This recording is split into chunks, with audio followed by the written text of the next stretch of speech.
everyone and welcome to the channel Talitha Coom. My name is Patricia. If you enjoyed today's video, please consider subscribing to the channel as well as joining me over on Instagram at Talitha Coom Ministry for more content. I can still remember when I was first introduced to a weird site called Pinterest, a place where you essentially pinned ideas, thoughts, crafty projects, funny things or whatever to all these categorized boards that you made to your fancy and pleasure. The running joke with Pinterest is that no one even actually attempts all of the ideas that they pin to their boards, or if they do, they turn out terribly.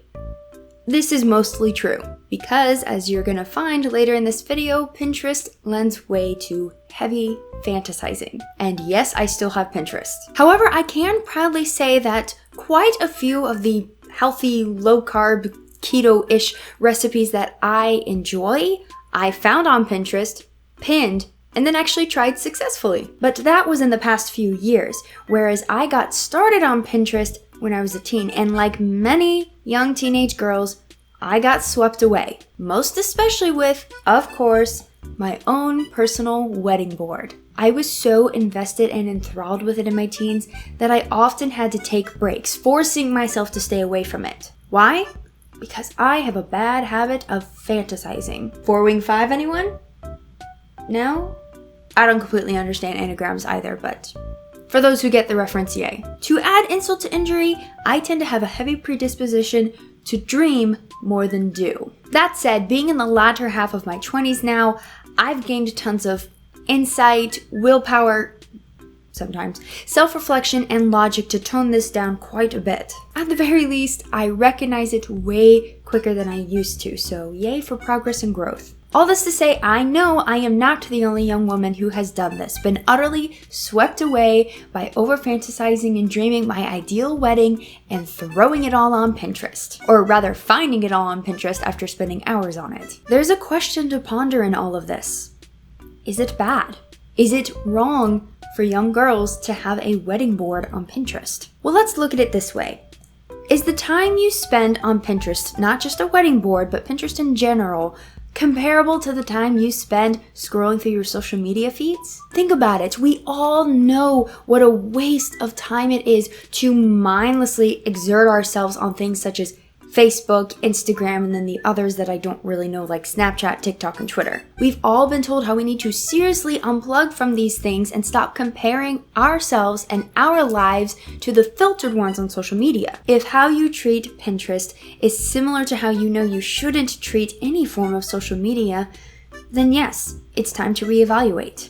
I had to do that myself. But what if it's not? What if you're not obsessing? What if you only get on every now and again, see something cute, pin it, and that's it, you're done? Basically no different than how it was before Pinterest, where you would just pin it to your brain. Just like with any form of social media, it can be used for good, it can also be neutral, but it's all in how you personally use it. If all you're doing is saving random things to a board from time to time, how is that any different than seeing a wedding dress somewhere for some reason and just taking mental notes of what you like about it? So on the surface, no, there isn't anything wrong with it per se, but what you need to take note of is your intention and execution. You can have good intentions and still not execute it well. Does spending time on there make you feel sad afterwards? Does it make you long deeply for an over-fantasized connection? A good rule of thumb is to know that there's never anything wrong with just stepping away. Ever. Even if the thing itself isn't exclusively wrong, it might be bad for you, and there's nothing wrong with just stepping away. And also noting that there is always a chance of delving into obsession if you stay on it. Some handle it just fine. Others need to self-reflect and discern if it's healthy for them personally. This may be you, especially if you are a teenager, hence hormones. And no, that's not an insult, just factual biology, people. I've been there. It's a thing. I stepped away for a good long time, and I am so glad I did. In part because since then my tastes have changed drastically. But once I returned, I set this rule for myself. If I am single, sure, pin stuff from time to time if I feel like it. Don't brood over it, don't spend too much time on it, don't obsess over it. Learn to recognize when you are obsessing over it. However, if I have started dating someone, get off. Because especially during those beginnings with high emotions and massive butterflies, yes, I will be heavily prone to fantasizing. It's a matter of just knowing myself and what my tendencies are. And thus, this might actually be a good rule for you to have as well. Or you're watching this thinking, you know, I haven't been on Pinterest in ages. And therefore you're fine and it doesn't apply to you. Once again, Pinterest, and for that matter, a wedding board on Pinterest, is not in and of itself a horrible thing. What's bad is fantasizing, obsessing, spending way too much time on it. You have to be honest with yourself. The concept of a wedding board is neutral.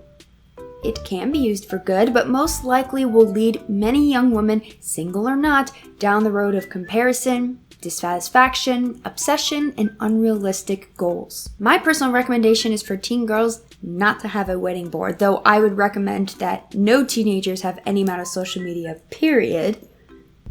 Little drastic, but it could probably be really helpful. For single adult women, use it in moderation. And for those in the beginnings or even in the middle of a good, hopefully healthy relationship, to avoid it like the plague until you are actually engaged. None of these choices can you go wrong with, but you have to evaluate yourself and know what your tendencies are. You might be just fine, or you might be like teenage me. Figure it out and go from there. And just as a last note, if you're already thinking, oh my gosh, do I spend too much time on there? Odds are that might be a sign that you are. Again, nothing wrong with stepping away. That's never a bad thing. I'll leave it at that. Thank you so much for watching. If you enjoyed and got something out of this video, please consider liking it as well as subscribing to the channel. And if you know someone who might need to see this, like past me, then please share this in your socials with them. Once again, I'm Patricia. This is Talitha Coombe. Thank you for joining, and God bless.